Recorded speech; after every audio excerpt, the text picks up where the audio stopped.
This week, you may be an RV owner, you may be thinking about being an RV owner, but have you thought about renting an RV or renting your RV out to somebody else? This week, we share our experience renting an RV from a national RV rental company, and we're going to tell you all about it. This is RV Miles.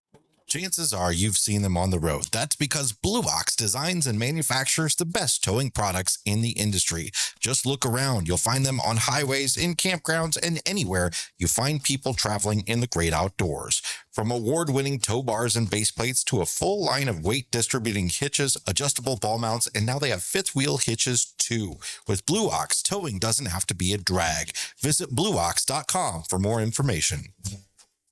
Harvest Host is a membership that allows RVers to take a rest from the road and enjoy unlimited overnight stays at over 5,100 unique locations in North America, like breweries, farms, attractions, wineries, and much more. Easily plan and book your next RV trip and enjoy over $1,500 in exclusive member benefits by joining Harvest Host. Get 15% off your first year of membership with the code MILES. That's MILES. Go to harvesthost.com to become a Harvest Host member today.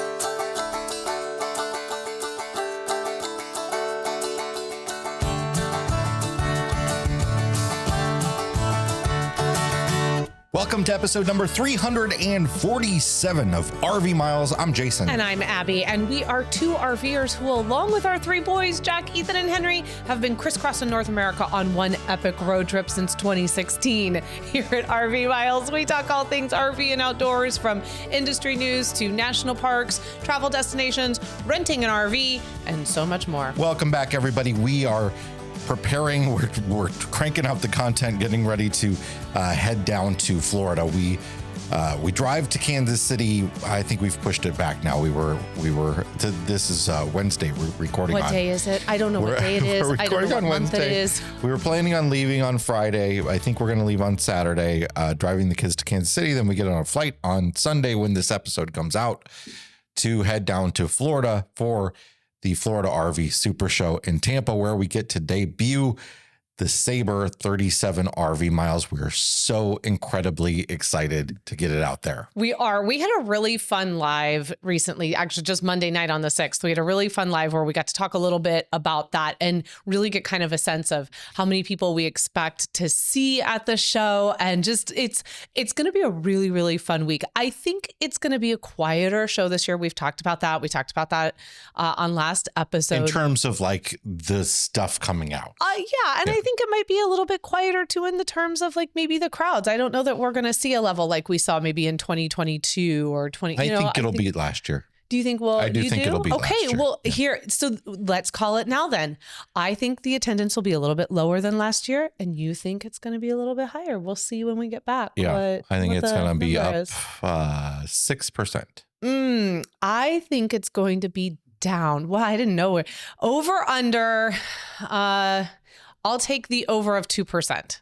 I think it'll be down 2%, if that makes sense. Okay. Does that make sense? Yeah. Okay. I don't know why we're over undering this, but yeah. I don't know, because it just sounded like I'm tired. So here, I'll tell you why. I'm tired. I don't know what day it is. I don't know which direction I'm pointing at this moment. I've got about 47,000 irons in the fire right now. And we just added a giant 3-story one, which I will talk about in my fresh tank. Also, we're recording 2 episodes of the podcast today, which we virtually never do. I know. And thankfully, we remembered to bring a change of clothes. So we look different. So we look different. Care. Although who cares? We just don't want you to be like, oh, did we just watch this one? I don't know.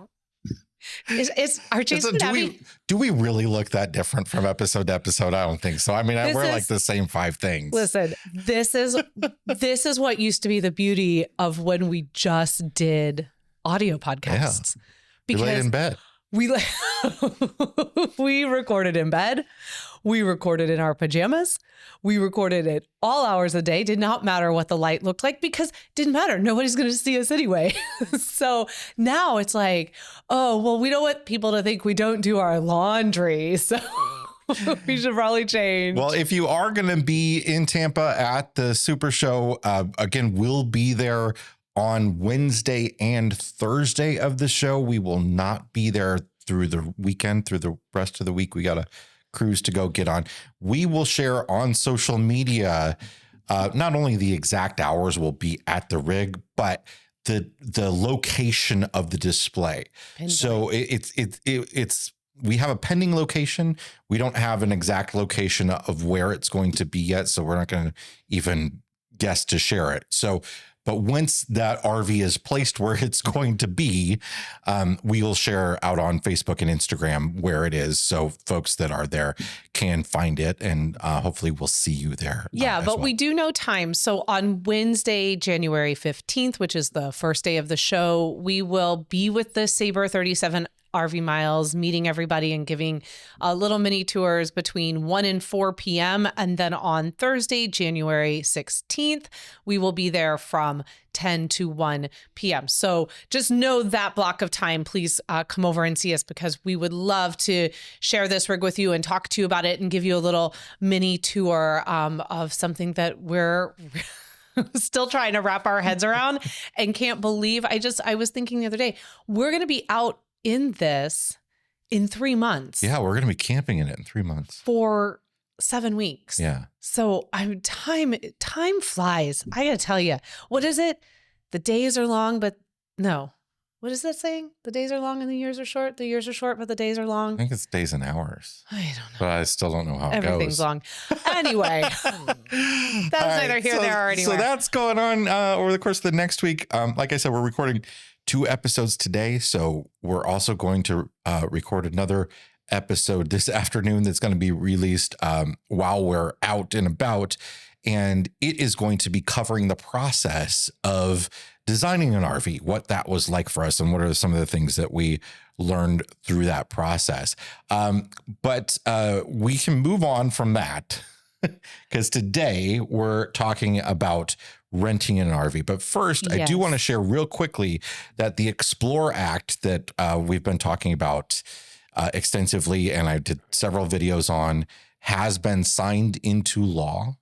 So filming on public lands has gone back to a more reasonable set of rules. Lots of different things in this bill that have a lot to do with how federal land agencies interact with each other, and some interesting things for campers. That it directs the federal agencies that run all of the different federal recreation areas, which there's, tens of thousands of, to consider extending seasons because, seasons of camping in particular, but also all the other activities that people do in these public places, they're doing them longer. People are happier to do them in the fall, in the spring, and into the cooler weather, even year round in a lot of places. So check out that episode that I did recently on the passage of that act over on the RV Miles YouTube channel. We'll link to it in the description.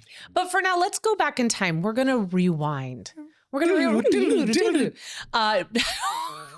wow. Okay. We're going to date ourselves. Wow. We are really going to date ourselves. We are going to rewind. We're going to go back in time to the fall. We're going to return to October of 2024 and homecoming. And over homecoming, we had an opportunity to work with RVshare. They have been advertisers here on the podcast in the past, as well as a sponsor of our America's National Parks podcast. And for a very long time, we had been trying to figure out a way that we could rent an RV and for us to have a real practical knowledge of what it means to do that.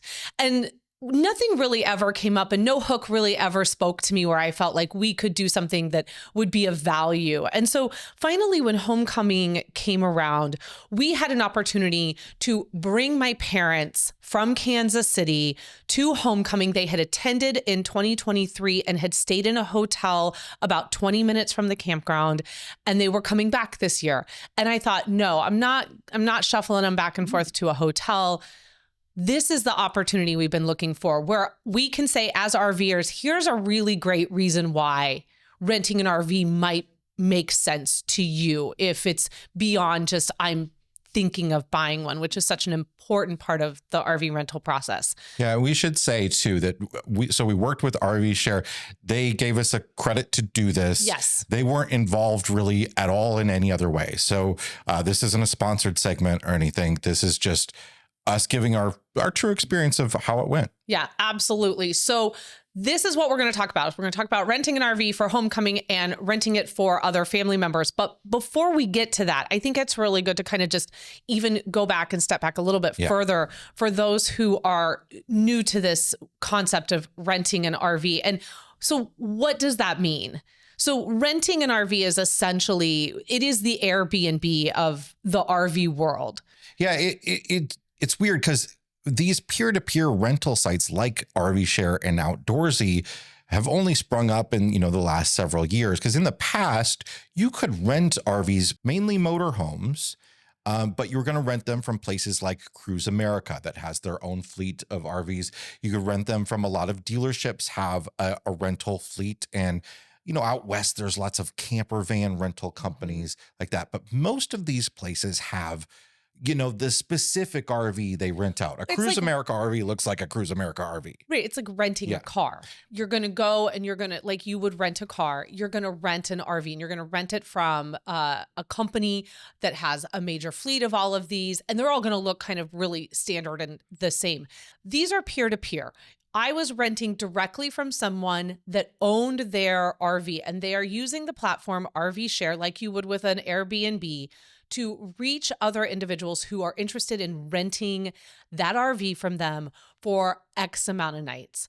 And so this is what we're going to talk about. We have never rented from anything like a Cruise America. I think Good Sam has one, or a dealership like that. So I can't speak to that particular experience. But obviously when people can place their RV on a platform for rental, you've got a lot more options for the types of RVs to rent out there. So in the past, where like you might be considering buying an RV and you thought, well, maybe I'll rent one first and see how it goes. Well, you couldn't really rent one that was kind of like what you wanted to buy.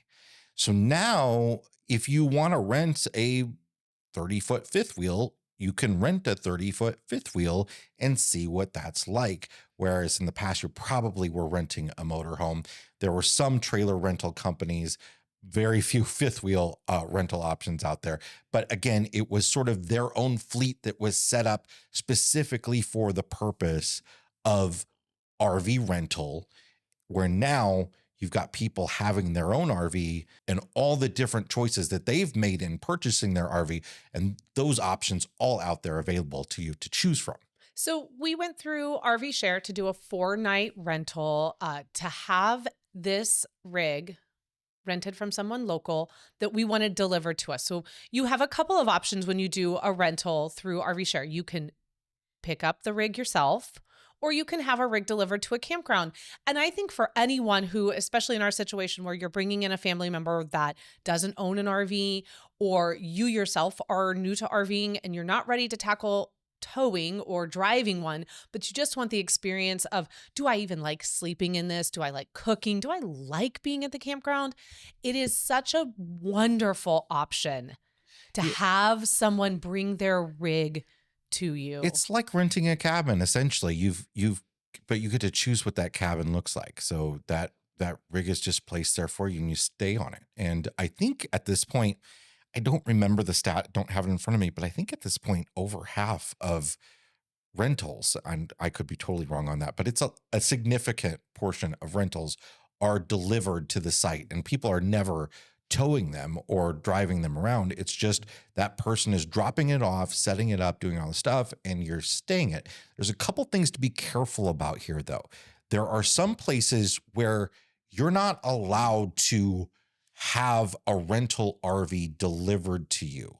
So for instance, if you're going to a place like Fort Wilderness Campground at Walt Disney World, the person on the reservation is supposed to be the one checking in with the RV, and then they have some preferred RV rental companies that they work with. So you need to make sure that you are working with one, because they don't want just anybody coming onto their property. Often the same thing in places like a national park campground. You want to check to see if they're going to, have to check your reservation as you come in and make sure that it's you. Sometimes that's totally okay as long as you're arriving at the same time as the person who's delivering it. But often that can be a challenge if that person is delivering it and you're showing up later. So just know that there are just a few pitfalls with some of those options. But for the most part, most private campgrounds, it's not going to be an issue at all. No, and it wasn't an issue here. I checked with the Amana RV park that we have our homecoming at, and they were even so incredibly accommodating to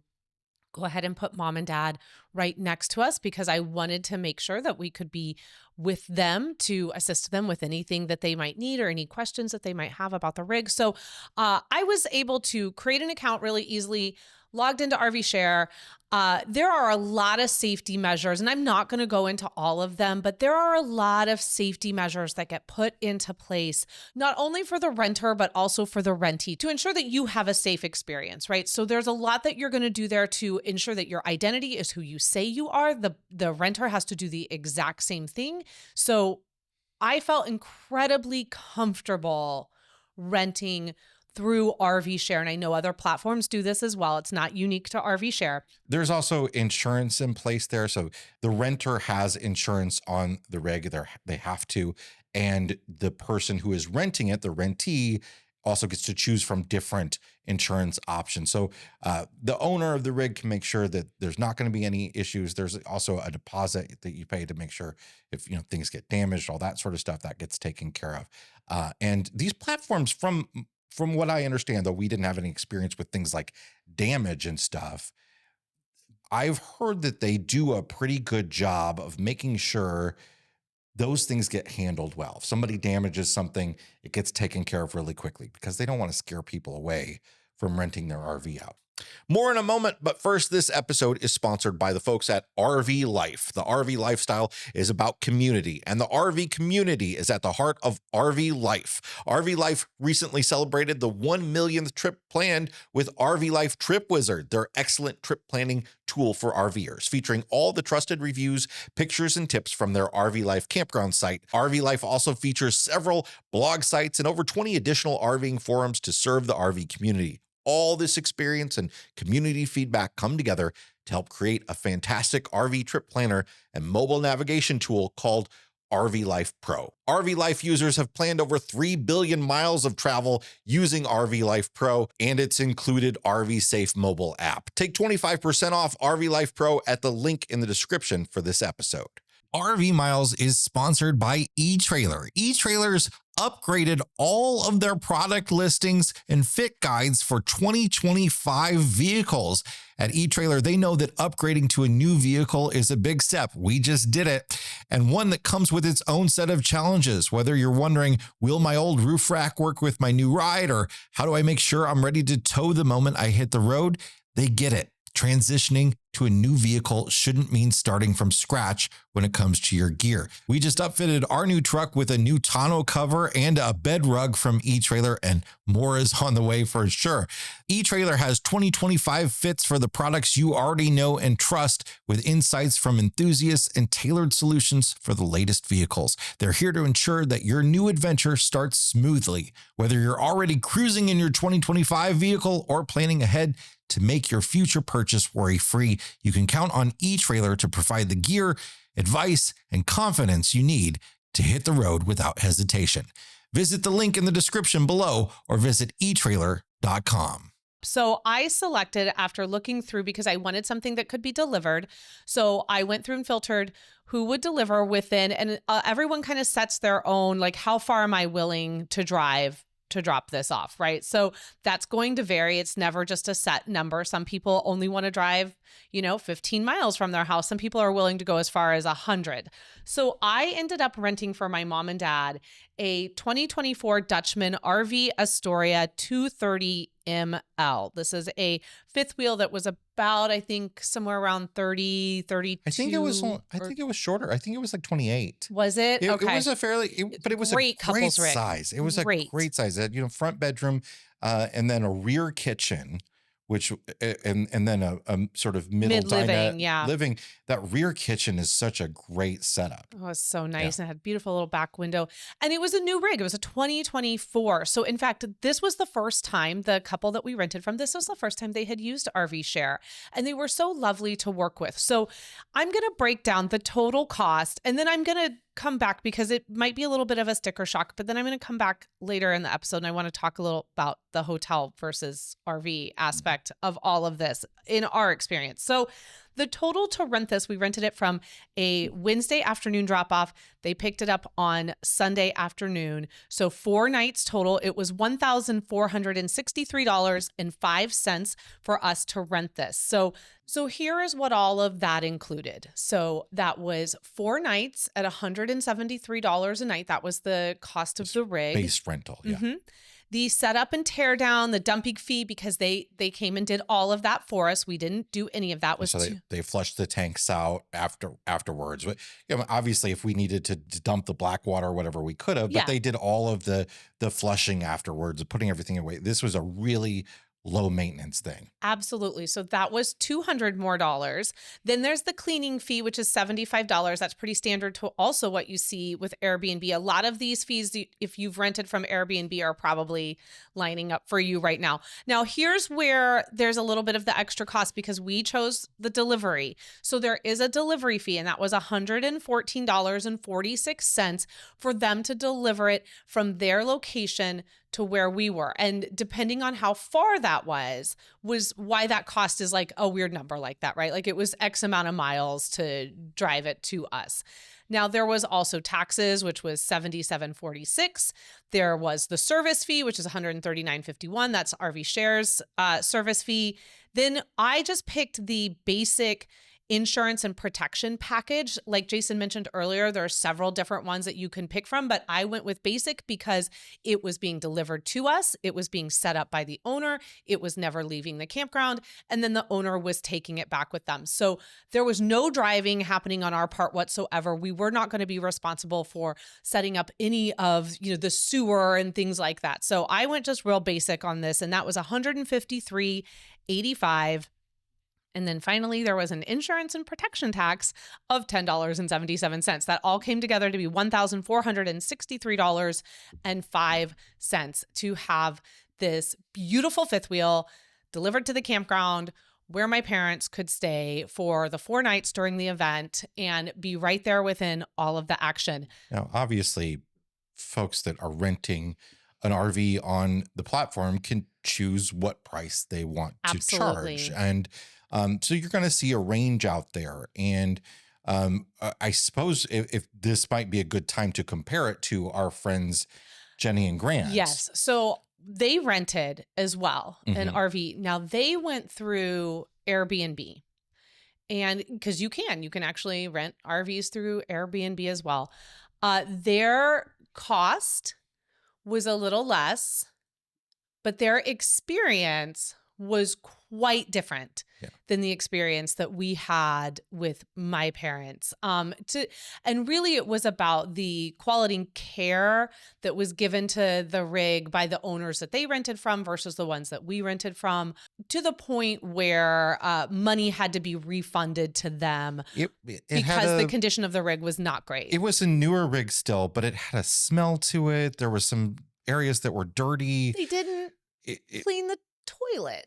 Left the markings in the toilet. I mean, and I think this was also a situation where, of course, this is always going to come down to the individual owners too. It was very clear that they did not leave the refrigerator open when they shut it down and winterized it, because there was a very heavy moldy smell, watery smell coming from the fridge because it had not been left open when it had been turned off. They weren't experienced RV owners, and you could tell it was also a brand that I had. Look, I mean, I cover this industry pretty closely. I had never heard of this brand. I wish I remembered the name of it. But I had never heard of it before. I didn't give it a whole lot of thought. And I want to be really clear. Like, the owner was incredibly gracious to Sure. our friends Yeah. when they did finally speak up. And- And he did refund them money. And he was very nice when I was there when he dropped it off. He Yeah. was a very nice guy. He was very nice when he picked it up. I do not think this was malicious at all. Our friends had a wonderful time, that it did not keep them from enjoying their time at the campground. It was just a bit of a frustration, but it was quite a stark difference between renting through what I feel is like a true RV peer-to-peer rental site, and then going through what I think RVing is maybe not the top priority of an Airbnb. I do think if you're paying a right? little bit more, like they are doing the serious cleaning and all that sort of stuff. But I also, at the same time, it's probably pretty common for people to list their RVs on several platforms at yes. once. So the same units that might be on RVshare might be on Airbnb And as it's well. quite possible that that unit that was rented on Airbnb is also over on RVshare. So this kind of leads into, and I had talked to our friends about this, and then this is something I did when I was researching what I wanted to get for mom and dad, is ask your questions up front. And especially, so my first question that I asked the owner of this Dutchman was, do you have the factory mattress on there, or have you replaced it? Because I was bringing my 70-year-old parents to Iowa for 4 nights, and I did not want them sleeping on basically a board on a bed with a mattress that could just be a sheet. So I asked the owner, and she told me that they'd put a topper on it. So we had that conversation. Don't know that I'm going to say that this is the norm, because I've only done this once. It was just a very good But it was owner. a premium experience. Well, they set up the campsite for mom and dad. They had very thoughtful touches inside so the the guy rig. comes in to drop it off, and he unhooks and stuff, and he spent at least an hour setting up he put out the chairs and a little table and an outdoor trash can and stuff, and really set up a site. And this person also didn't, they weren't told by RVshare to take care of us or anything. They had no idea. They didn't know anything about that. They're just, this is what they do. But it was just from top to bottom a really good experience with that part of it, with the way they dealt with the rig. And part of that probably has to do with, now that we're saying all this, is knowing to ask those questions. The owner wants you to ask ahead of time. They don't want you to ask when they get there and you're like, whoa, I thought there was going to be a fully stocked kitchen in here. And, then you're at the campground and you got a situation. One of the great things too with this rental is, Jason alluded to it, there is a deposit fee you put down. It was a $500 deposit fee. That is on top of, not including, but on top of the cost, which was $1,463.05. That's what you owe. But then you put down a $500 deposit fee to cover any potential issues the rig might have. And what he did, and I thought this was great, is when he was done setting everything up, the owner is required to go around to the rig, and they have all of these pictures that they have to take. And they have this form that they have to submit to RVshare that shows all the pictures of what the rig looked like when they left. And then you go in and you approve that, and you say, yes, this is what I see too. I approve this form. And I have a copy of it, and I can see all the pictures he took, and I can see what everything looks like. So you have a baseline. So then when they return and they pick up the rig, they do the exact same thing, and they have like their departure form and their return form. And so these two forms are not only protection for them, but they're protection for you as well, so that they can't go home and say, oh, well, this person, look at this ding on my slide that happened at that campground. And you could say, well, I didn't do that. We didn't leave. Like, no one came around the slide. How could we have hit it? How could we have damaged it? So it is protection just as much for them as it is for you.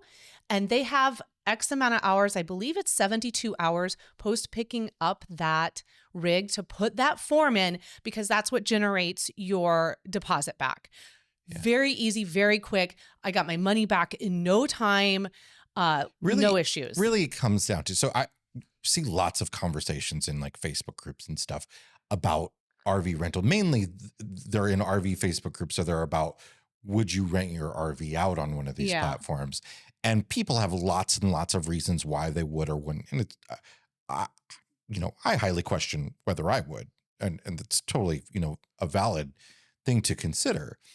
But a lot of the pitfalls that people think there are, that think exist, have been really well thought of by RVshare. They have, the whole process is just really well done and put together to make sure everything is a breeze for both sides of the experience. Now that comes at a price. So that's the elephant in the room, comparing this to hotels in the area. And remembering also that on top of that $1,400 that we've got to pay for the campsite as well. You pay for your campsite. You're going to need to buy food. So essentially it comes down to about $400 a night, what we paid for, including the cost of the campsite itself. Yeah. So what I did was I went over to hotels.com and I just kind of did some price comparison for the dates coming up. Homecoming this year is September 24th through the 28th. So I went and I looked at hotels in and around the area, and Cedar Rapids is kind of like the biggest, closest city. So I looked at Cedar Rapids first, and hotel stays in Cedar Rapids from a 2-star hotel up to a 4-star hotel were anywhere from $650 total for those 4 nights, all the way up to $1,013. So this is going to be for the hotel. It will not include having access to a kitchen or anything like that, which can be a little cost effective if you can bring your own food. So again, you're going to be purchasing food with every meal. Of course, you can stay at a hotel that has free breakfast. That's always very helpful to kind of offset that cost. And then Cedar Rapids is about 15 to 20 minutes from the location of the RV park. So that's 15 to 20 minutes. It's a drive. Yeah. And that kind of separates you out a little bit from the spontaneity of this particular event, right? Like of being able to stay up and hang out with everybody at the end of the night, or go in last minute, like everyone's going into town, or things like that, right? So if you were somewhere else, when you weren't doing something where the thing happens where you're camping, whether you're visiting a national park or you're going to Disney World, or you have an event at a campground, or you're at a rally or whatever it might be and wanting to stay there, if you're purely concerned with the cost of lodging, a hotel probably is going to be cheaper for most people. Although once you get into, having 6 people staying with you, or a family of 5, a larger family. That's one of the biggest reasons people rent an RV at Disney World, because you can have up to 10 people in a campsite in Disney World. Mm-hmm. So you could rent a very big 5th wheel or something, have it delivered there, and you're going to pay significantly cheaper than you would to have the 3 hotel rooms that would be required for those people somewhere else on property. But really, I think it comes down to, it's an experiential thing. If you're wanting to go camping, you're wanting to go to a place where camping is part of the thing. One of the biggest things that is a reason why people rent RVs from these platforms is festivals. There's a lot of music festivals that are held at campgrounds. And that's a really big moneymaker for a lot of these companies, because people want to stay on site. You want to go, watch the concert and then come back to your rig and take a nap and have your own food and not pay for, the $6 bottled water and all that sort of stuff. So if you're making the purely monetary choice, obviously you can put an RV in places where there aren't hotels sometimes. We go to there's this awesome music venue that's a barn that's out in the middle of nowhere here, up in Makokata, Iowa, called Codfish Hollow. And they have a primitive parking area that you can camp in.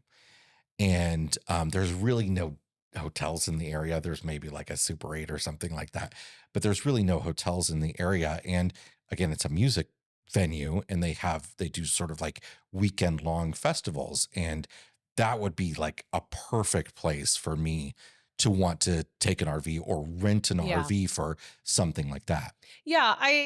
One of the questions, and as we come to the end of this, one of the questions I asked myself as I was putting this together is, would we do this again? Would we rent this in 2025 for my parents should they want to come back? And the answer is 100% yes.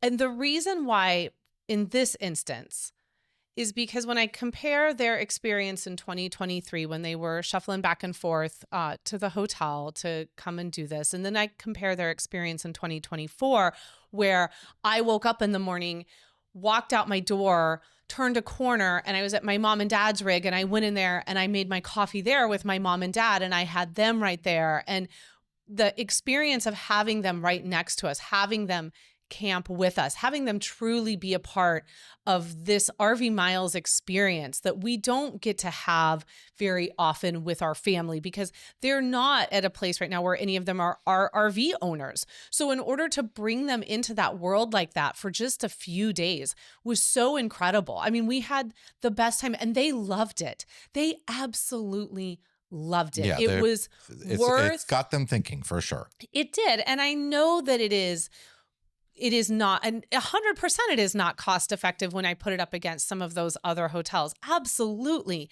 But when you think about your time and how valuable your time is, and when you think about your overall experience of something, I know without a doubt that my parents had a better, more rewarding and fulfilling, and we all did, their grandchildren, I did, Jason did, we all had a more fulfilling experience. And the same with our friends than when they all came in 2023 and they all stayed in hotels. I want to say one more thing about the hotel because I didn't get it. I skipped it. There is a hotel in downtown Amana. It's called the Millwright. Mm-hmm. I did price that out as well because that would only have been about a 5-minute drive to the campground. That was still going to be about, it was quoting me, I think $752, but they were giving me like a $75 discount. So without that discount, it was going to be somewhere around $830 to stay there. Again, that's like a $600 difference. Of course, that offsets the food. So this really comes down to it at the end of all of this. It really comes down to the convenience of it being delivered, not having to set it up, having my family right next to me, having my friends right next to me, and being able to share in that experience together as a community. That is worth its weight in gold, or in this case, $600. So what would you do differently next time? Nothing, honestly. I really, really appreciated these owners. I cannot say it enough. They've almost spoiled me that if I do this again in the fall, it could be a terrible experience. And who knows? I'll probably just rent from them. Yeah. To be perfectly honest, Sure. I'll just, Why if not? they're Yeah. still offering their rig up, I will just rent from them again. They've made a return customer out of me. But no, I don't think, personally speaking, as someone renting, this did not keep me from wanting to do that in the past. In fact, it made me think about when we go out this spring, we have invited our family to come and meet us anywhere that they can on the road. And one of the places is potentially having them come up to Custer State Park. It's not a bad drive for people from Kansas City.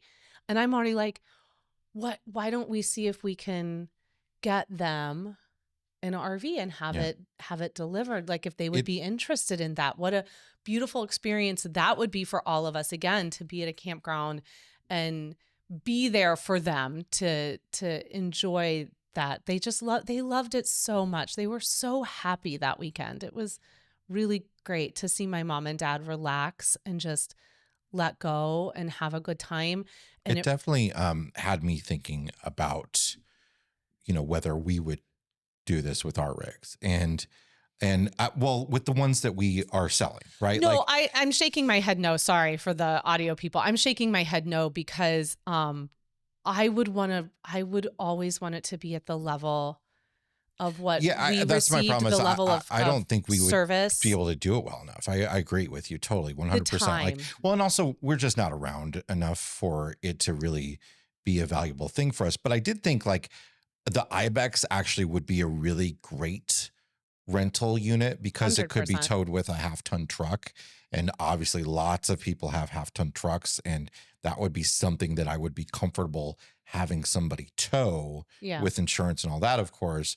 Whereas, a big fifth wheel like the old Sabre, the 37 FLL, I would probably want to just deliver that one only. Yeah. Not a lot of people, I would imagine, are renting fifth wheels and towing them because it's 43-foot fifth unlikely that wheels. they've got the vehicle and the hitch and all that Yeah. to do it with. But I mean, you can make some good money. I mean, people listen, are making some money. Peer-to-peer rental, there's good money to be made in it. We have talked about this, and it really did come down to two things for us to not rent out our rigs was the time. We don't have the bandwidth for it to do it right. Like, I don't want to be my friend's Airbnb experience. I want to be the owner who gave the experience to my mom and dad. I want to, he was there for a total of probably 2 to 2.5 hours, all include that. And that includes the setup and the pickup.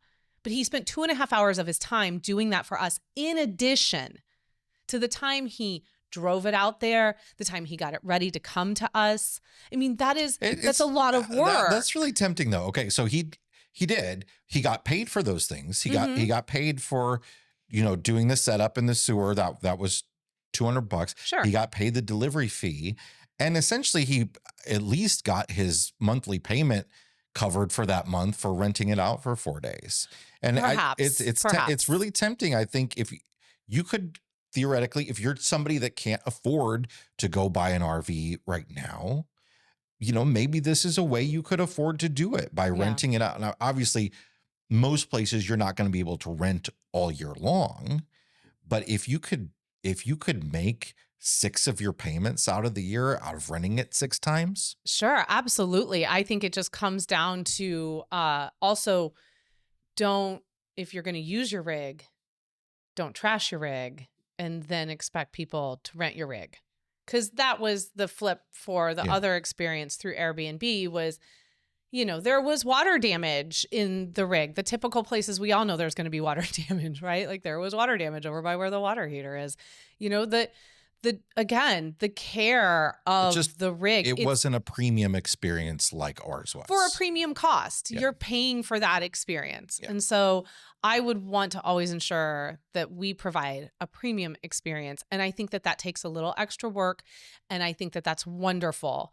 And that is why, knowing my life and how busy my life is, I can't provide that at the level that I would want it to be at. And that would just I would stress about that every single time I delivered that to someone.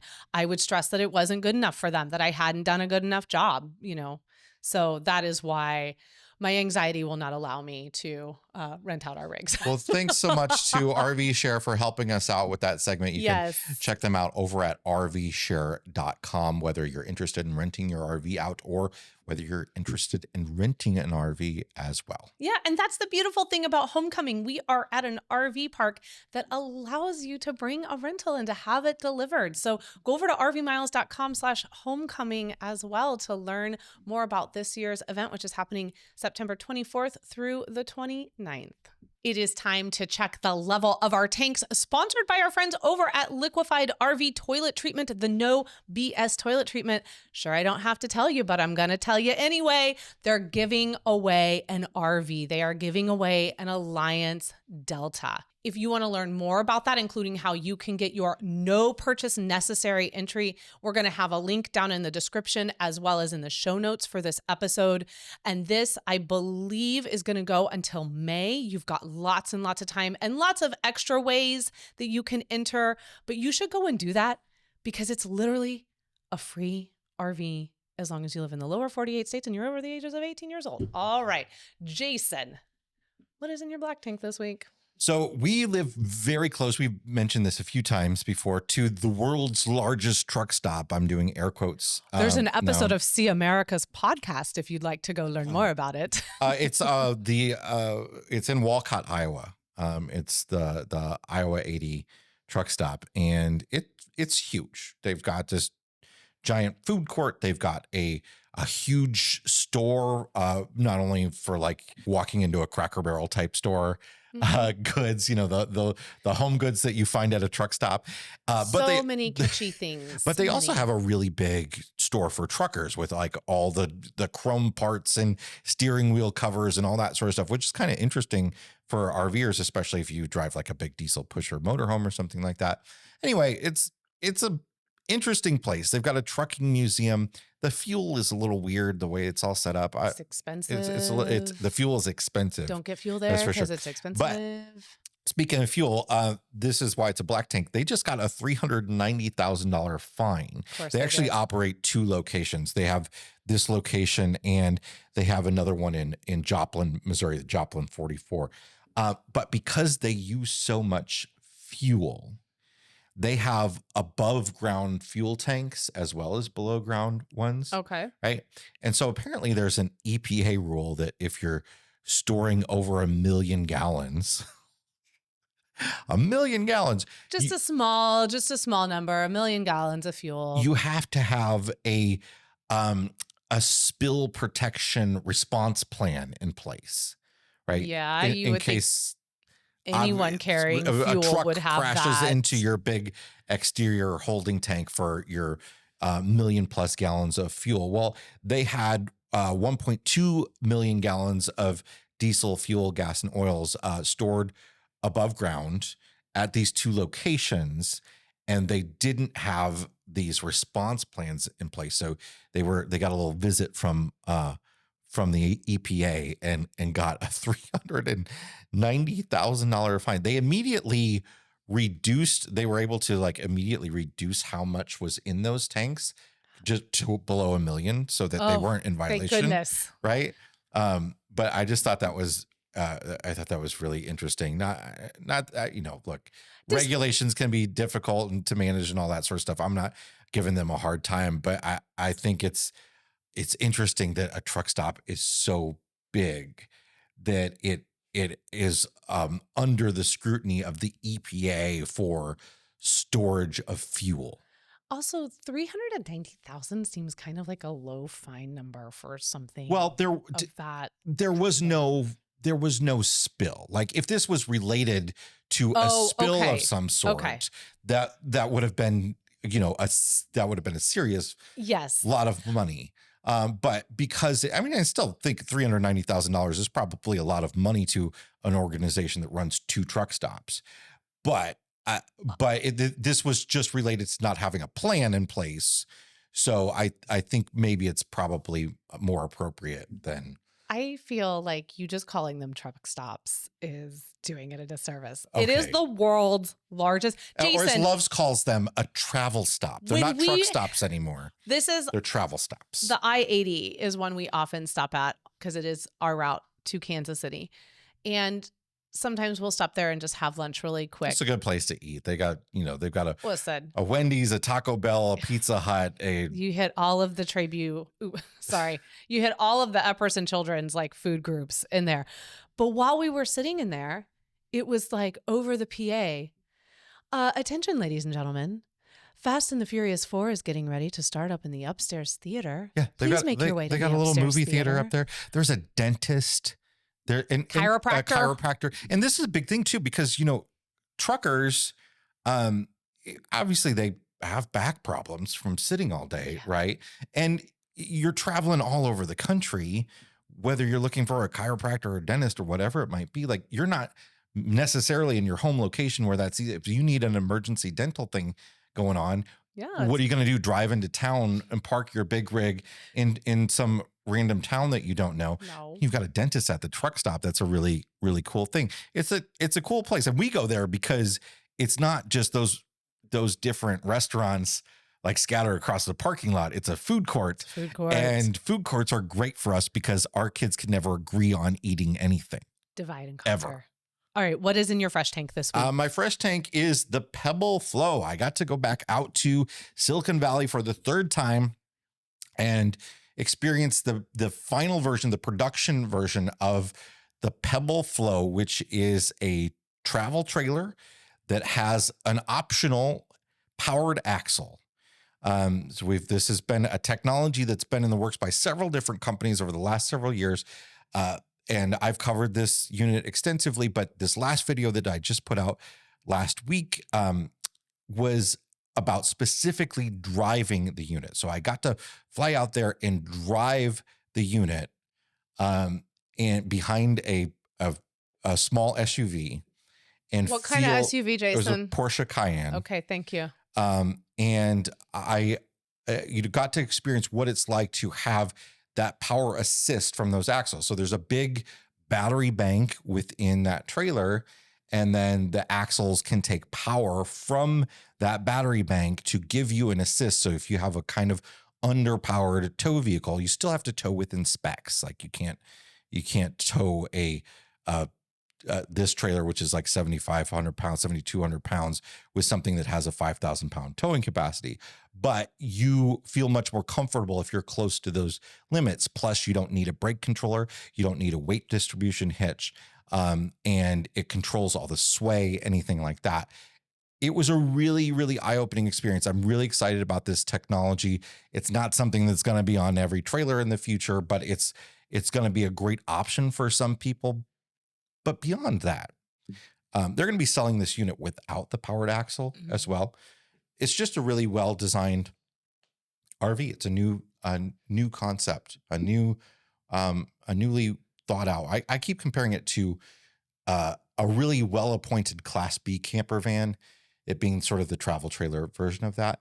But what I love is having that EV style battery pack mounted in the chassis. And I think that's the biggest takeaway from me from this is now that we're at the point where so many people want a decent lithium battery bank in their trailers, specifically trailers, we need to start figuring out a better place for them. Because the storage where you normally put the wet cell batteries on the exterior, on the tongue of a travel trailer, well, that's not safe and secure, and it's not warmed up. Lithium batteries can have an issue heating in the cold and charging. And it's just, you end up finding places to shove your lithium batteries. They mount them. Jamie and Clay's Airstream, the way they had a great lithium setup done, but the way those batteries had to be crammed in there, the person that installed them must have been as skinny as Jack and as tall as Henry. And some of them are upside down and sideways. And I just feel like, okay, well, now it's time. Let's just start mounting a battery pack in between the chassis rails. It's the best place for that weight.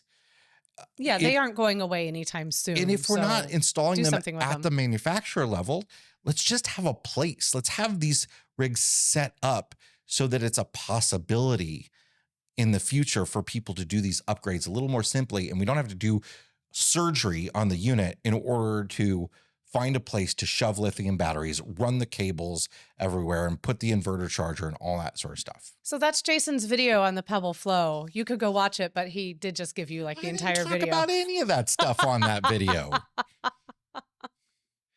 But you should go over to the RV Miles YouTube channel and check it out. It's pretty cool. It's been great to be a part of the evolution of the Pebble Flow, and now to see it finally come to a place of production. That's pretty cool. Maybe we'll start seeing some of those out at the campground.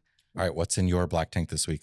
So my black tank is the wildfires that are being experienced by the communities in the LA area right now.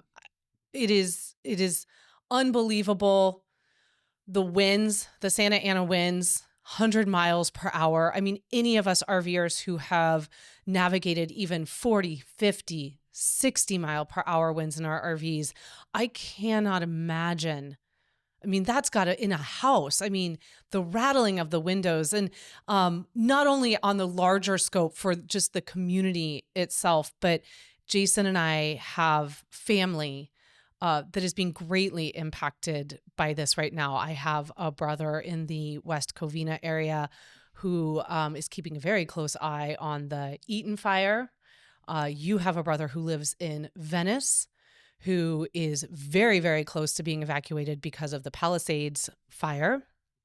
And so there's a lot going on right there. And there are a lot of people that live in that area. And I think at this point, there are 5 fires burning in California. There's 4 kind of all together in this area. And then there's one actually out by Palm Springs. So all of our friends that might be out there this winter in the KOA and the Thousand Trails and stuff that are out there, please keep your eyes out.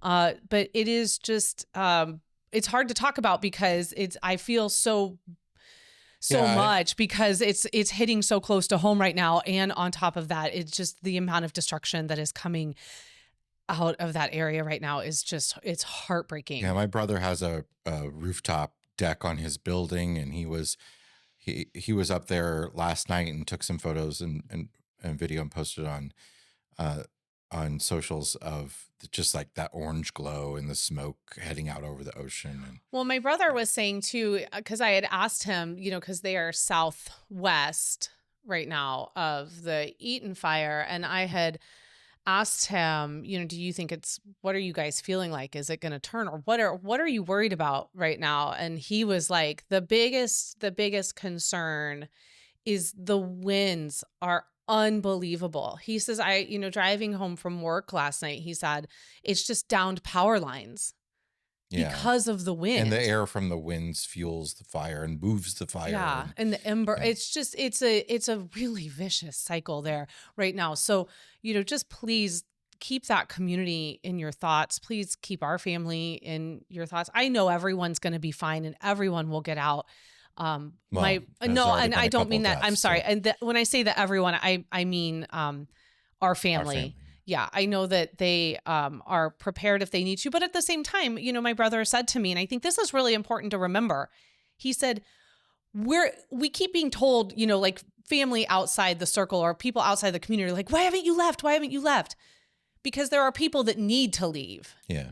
And if we leave before we need to leave, before we're asked to leave, we're potentially taking space on the road, in a hotel, or wherever from someone that's got to get out of there. And you don't know what'll happen going forward. You don't know where they'll go. This happens with hurricanes all the time. People get mad at Floridians, like, why haven't you left yet? Why haven't you left yet? Well, because a lot of them know that hurricane can turn directions really quickly, and the place that they're going to might be where it ends up. Right. Yeah. So there's a lot of things to consider. And of course, it costs a lot of money to do, and you need to be able to do it correctly and figure out a plan and all that. But everybody's thinking about that, and they have plans in place. Millions and millions of people are thinking about it right now. I mean, so hopefully those winds are going to die down soon, and they can start to get these fires contained. All right. What's your fresh tank this week? So my fresh tank, I alluded to it at the top of the show about all the irons that we have in the fire. Well, we just added a huge one because we're moving next month. We have decided to relocate to a whole new state. To a whole new state. We're moving. We're so moving far, to Iowa. It's like 10 miles away. We're moving 10 miles away. We are moving into a bigger space for our family. We have for sure outgrown this very tiny 3-bedroom. Once again, we're moving into a bigger space. I know. And in fact, I was thinking about it, and I think this apartment that we're living in, it feels smaller than when we lived in the 37 FLL. It's definitely laid out worse. Yeah. It's the layout of it. And everybody's just kind of on top of one another. But regardless, I'm very excited that we're moving. I'm very excited. We're moving into a townhome. I'm very excited for that. It's a really beautiful community. I look forward to not having to drive my kids as far for activities. The cinema that Jack wants to work at is very close to there. It makes a lot of sense for our family. Costco's a stone's throw. Oh boy, we're in trouble. But in typical RV Miles fashion, we are not doing this in any sort of orderly, organized, practical kind of way. No, we're we just decided within about 48 hours that we were done living where we lived and we wanted to go and live in this other place. And then we decided, well, okay, why don't we just go ahead and take that February 15th unit? It's not just the size, though. We are just so done with our apartment complex management. Oh, they're awful. The whole situation there. One of the last straws to me, this was actually going to be my black tank last week, is that, we had a bunch of icing and snow over the last week. And our maintenance guy, he's very nice, very sweet. Nice I think he's got a disability of some sort, but he does a fantastic job. But he was working round the clock. He's doing the plowing. This is new this year. Last year they had a service come in. This year they bought a truck and they've got him doing the plowing. It's a big area. There's like. He's doing all the plowing, and he's shoveling and salting all of the sidewalks and all of the staircases. There's got to be 40 staircases in this apartment complex, and this guy was, doing this at 10 o'clock at night. And he's probably in his 50s or 60s, and he's out there at night in the cold doing this on his own, and we just, there's not much we can do. Like, we don't have access to, I would have gone out and helped if I could. We don't have access to the stuff he's using because he only has one. He's got one shovel. He's got one scoop for the salt. He's got one of everything. And we just were like, this is unacceptable. There are so many units in here, and we know how much money they're asking for each one of these units. This isn't like a new thing. We don't just randomly get snow and ice. And this is the friggin' Midwest. This is like, come on now. Last summer, we realized that the screens on our windows were all broken and had big gaps and holes where we realized it when we moved in. And so we were like, can you guys do something about this? Because like bugs are getting in and we'd love to not have to just run our air conditioner all the time. So the maintenance guy at that time was a different guy. He was like, yeah, sure. And he was fantastic too. He was great. But they didn't allow him to order screens for our windows. He had to make them. They had him go buy the supplies and craft the individual screens for all of our windows. And I was like, are you serious right now? So sometimes and I said to him, I was like, I'm really sorry.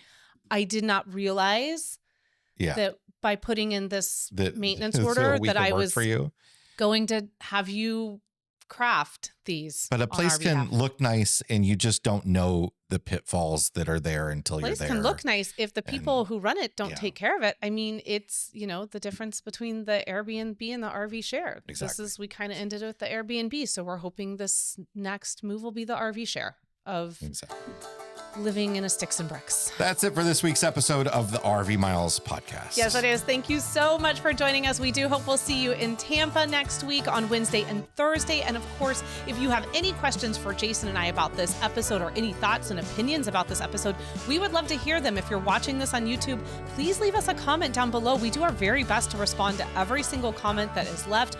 Or if you're listening to this, you're welcome to email us or go over to the RV Miles Facebook group and drop a comment in there. And again, Jason and I are pretty active in that group. We will do our very best to respond there as well. But until next week, friends, please stay safe, stay healthy, continue to wash those hands, and keep logging those RV miles. Bye, everybody. Bye.